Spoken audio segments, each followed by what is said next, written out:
Salut les amis, aujourd'hui After Zap Image numéro 728, on va débuter avec cette info qui concerne la future saison de Ligue 1 puisque c'est officiel, la Fédération française de football a validé le futur format, donc à 20 équipes l'année prochaine en Ligue 1 et non pas 22 clubs, donc officialisation des relégations d'Amiens et Toulouse. On poursuit avec une info qui concerne Jérémy Mathieu qui a décidé de mettre un terme à sa carrière en début de semaine. Il s'est blessé assez sérieusement avec le Sporting Portugal à l'entraînement et il a pris la décision donc d'arrêter sa carrière à 36 ans, une carrière assez riche quand même pour Jérémy Mathieu. Il a compté aussi 5 sélections avec l'équipe de France, passé par Sochaux et Toulouse du côté du championnat de France, et puis après direction l'Espagne avec Valence et on le rappelle aussi son passage du côté du Barça. Il terminera donc sa carrière au Sporting Portugal. On a une petite déclaration de Bruno Fernandes qui a rejoint Manchester il y a quelques mois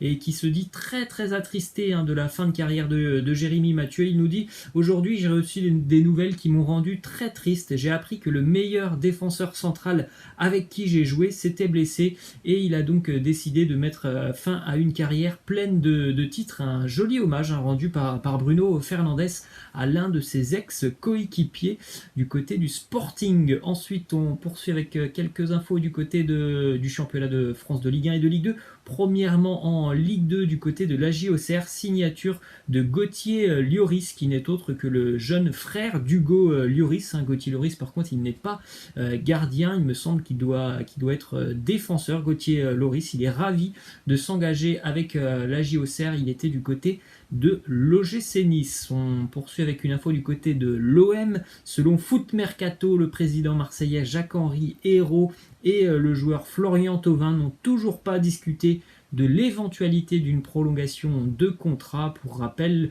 la fin de contrat pour Florian Thauvin, ça sera dans un an, en 2021. Ensuite, une info du côté de l'AS Saint-Etienne, puisque un club s'intéresse de près à Stéphane Ruffier. C'est Galatasaray, le club turc, qui s'est positionné pour tenter d'engager Stéphane Ruffier, mais le petit problème pour les Turcs, c'est que Ruffier, lui, il veut continuer du côté de l'AS Saint-Etienne jusqu'à la fin de son contrat. Comme Thauvin, son contrat se terminera dans un an, même si on a bien compris que le choix de Claude Puel, ça allait être Jesse Moulin pour les années à venir, ou en tout cas pour la saison à venir. Et bien Ruffier souhaite tout de même finir son contrat avec l'AS Saint-Etienne. On continue avec cette petite info qui concerne le FC Nantes, qui a fait voter ses supporters afin de composer le 11 de la dernière décennie. 99% des votants y ont intégré Emiliano Sala. Un bel hommage à Emiliano Sala, mais en plus de ça, cette place, je pense qu'elle est méritée pour Salah. Ça a été un très bon buteur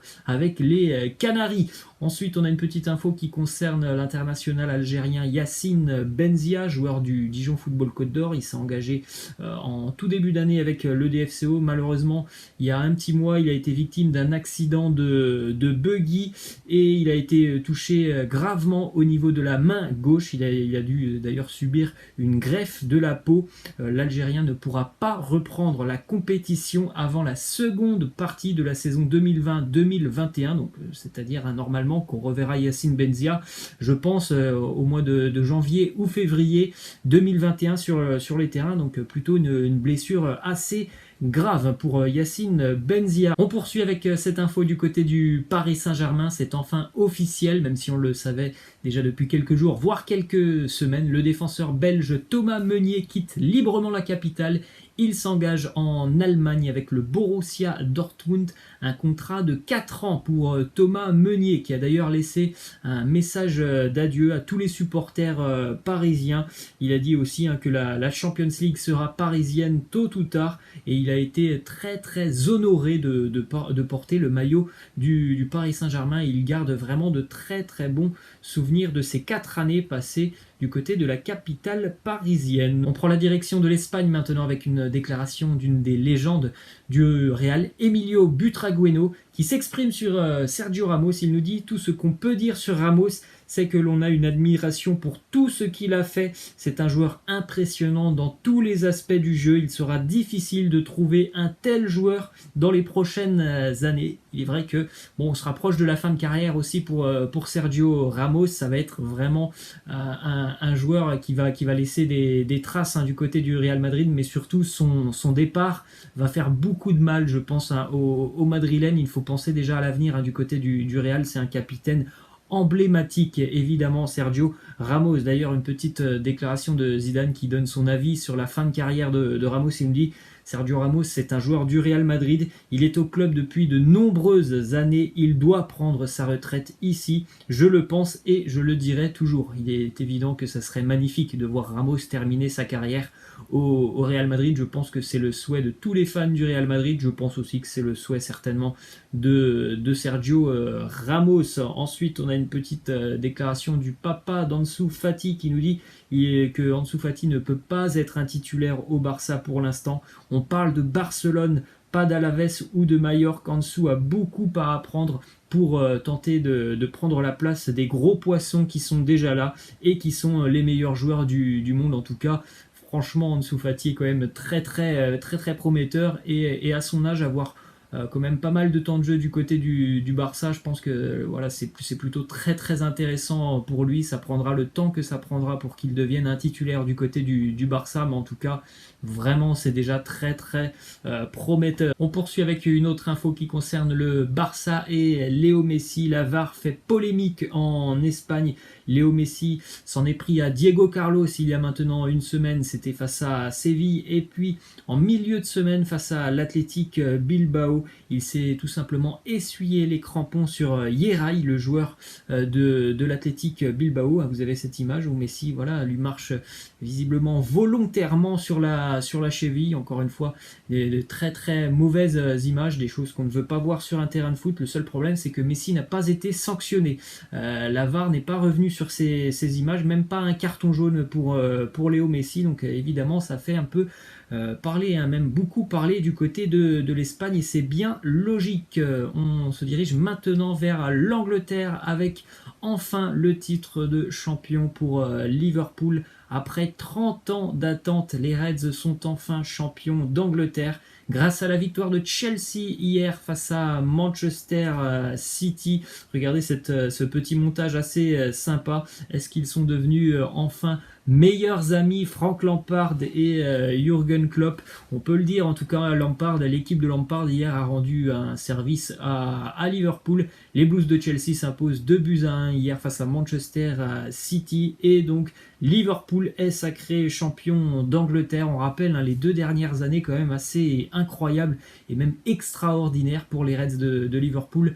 2018-2019, la Ligue des Champions, et on échoue à 1 point de Manchester City. Et puis donc cette année, enfin la consécration pour les Reds après seulement 31 journées de Premier League. C'est d'ailleurs le champion le plus rapide de toute l'histoire de la Premier League.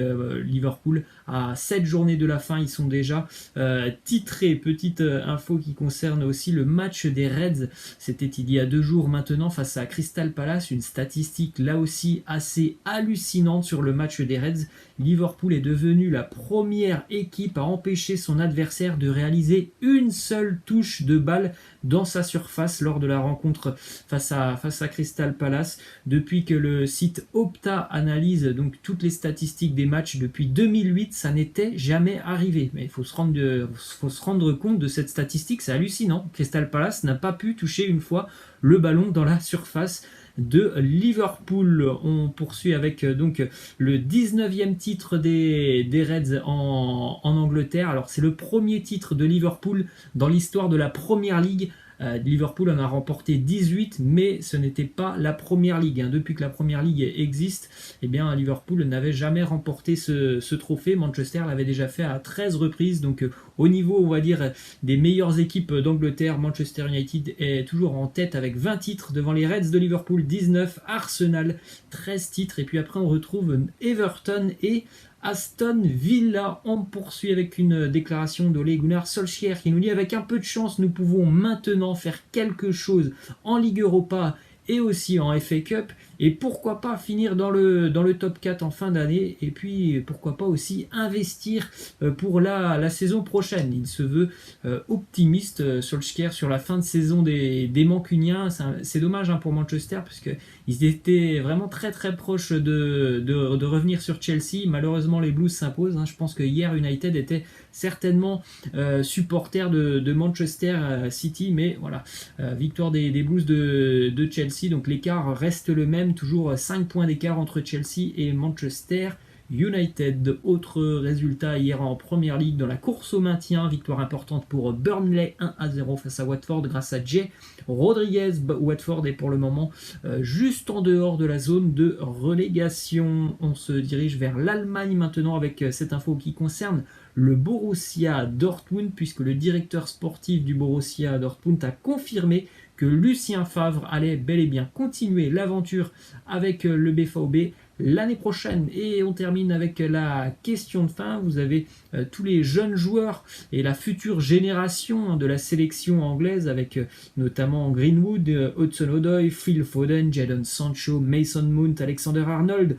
Abraham Rashford ou encore Wan Bissaka. Eh bien, laissez-moi en commentaire quelle est pour vous la meilleure génération que l'on pourrait voir dans les futures années au niveau des sélections. Je parle bien des sélections. Là, vous avez la sélection anglaise, en France aussi, on a de jeunes talents, en Allemagne, c'est pareil, en Italie aussi. Laissez-moi en commentaire donc quelle serait la meilleure génération au niveau des sélections pour les saisons à venir. Voilà les amis, c'est la fin. Je vous laisse et je vous dis à la prochaine. Ciao!